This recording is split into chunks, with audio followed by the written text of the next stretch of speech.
Hello everyone, welcome back to my channel. Remember, I go by One Cheap Compadre and you're watching Cheap Compadre TV.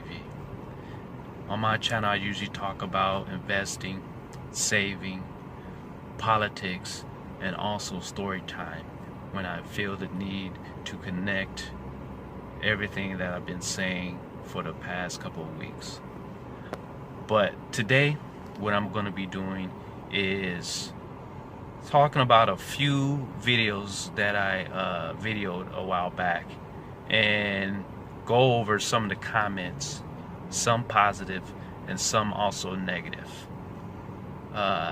just to connect with my fans and also my haters, to just do a recap and just to see does anyone agree with these individuals or anyone who may have a different opinion toward these topics that I covered.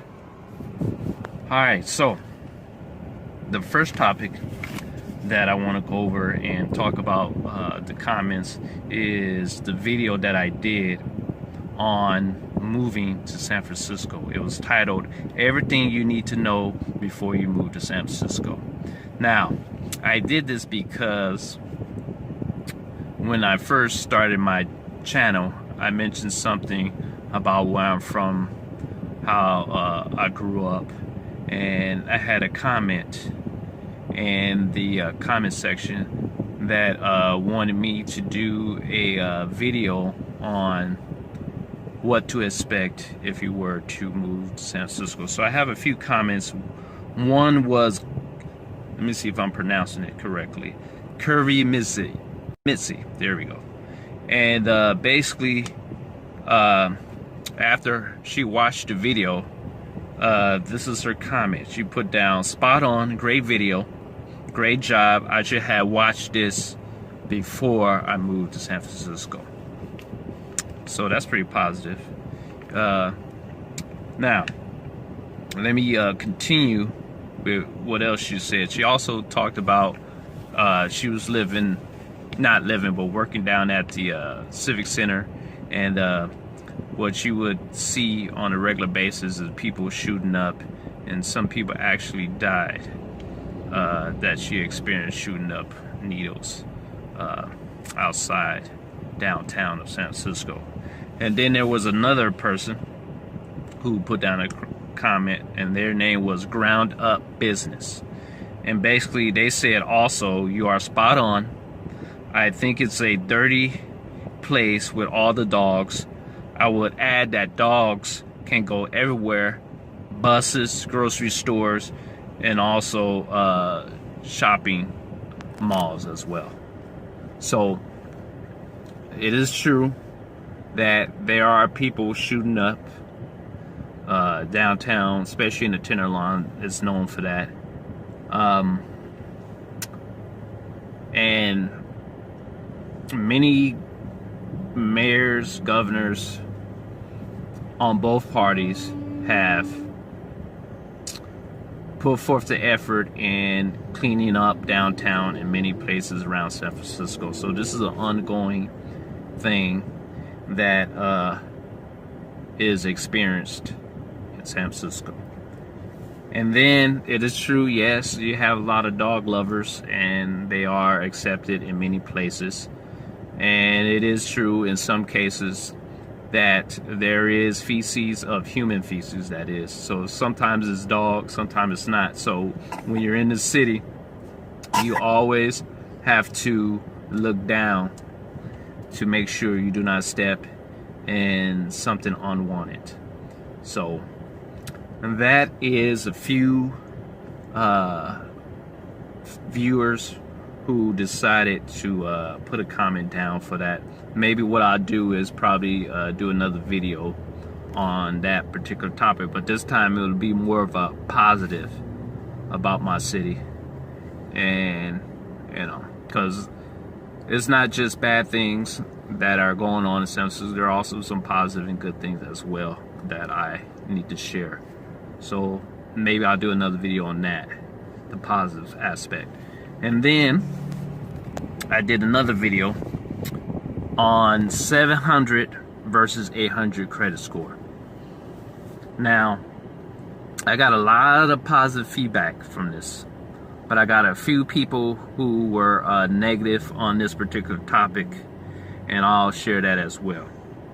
The positive comments I got were from Steven Johnson, and he said, yeah, I agree, you really don't need a 800 credit score. I'll be okay with a 782. So basically, my title says 700 versus 800 score, but in the video, if you watch the video, I talk about if you have a high 700 credit score close to 800 is really no different. So basically, that's what I was really talking about. I know a lot of people just see the title and they assume that that's all I'm talking about, but sometimes when you do these titles, you have to be generic, where it's picked up by the algorithm. There we go.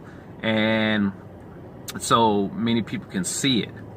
So even though it's generic, basically what I was trying to say in the video was that if you have a high 7 score or close to 800, it's really no different in the interest, and you're pretty much able to do the same thing if you had a 700 to 800. So for those individuals trying to get that 850, you know, is it really worth it? The next person was P. Dixon, and he said, I just reached the 800 mark, and the only reason I keep a credit card is because he travels. So he uses it for cars, hotels. But to be honest with you, when I used to rent rental cars, I just use my debit card. Like when I travel and buy a ticket, I just use my credit card. I mean, not my credit card, but my debit card, and they accept that. I mean, as long as you have a certain amount on it, I think it's okay to use. But, you know, correct me if I'm wrong. But I understand. I mean, like he said, Dixon said, you know, it's not really no different. You just use it for certain things. And then I had this last person, Johnny Bryan. And even though he disagreed with me with the 700 to 800, I guess he was just going off the title of the video without even watching video, because if he actually would have watched the video, he would have realized that I pretty much said the same thing he said, because he said that if you have a 765 to 850 is really no different in the interest rate, and you pretty much can do the same thing with either score. You can get a house, you can get a car, you can take out a loan. So that's what that was the premise of my video, was to let people know that even though you have this high 850 score, in actuality, if you have at least a high 700 or more, you pretty much get the same things that a person with an 800 score could get. And that's pretty much what I was saying. If you would have watched the video, you would have realized that the title is just generic, just to I didn't want to get too specific. I just want to have it generic and be able to be accepted, where at least I can get into at least the high 10 range of those people who are talking about 700 or reaching up 800 score or higher. So that was my main purpose, and basically I was just trying to get people to understand that there's really no real difference between the scores. Okay, you can get the same things with a 700, high 700 than as an 800. You know, really no different, really not that difficult to actually get an 800. You know, all you really need to do is pretty much get more credit cards, pay on them on time, be responsible, and your credit score will go up. So until then, have a great day. Become a subscriber, smash that like button, and click that bell to make sure that you keep up with my latest content. Until then, have a great day, be safe out there, and continue watching, and share it with your friends, family, and whoever else you can. Okay, have a great day. So tell me what you think. Should I do another video on credit scores, or should I do something where I'll talk more about investing or real estate or any other topics? put a comment at the bottom if you can, okay? Let me know what should I talk about next.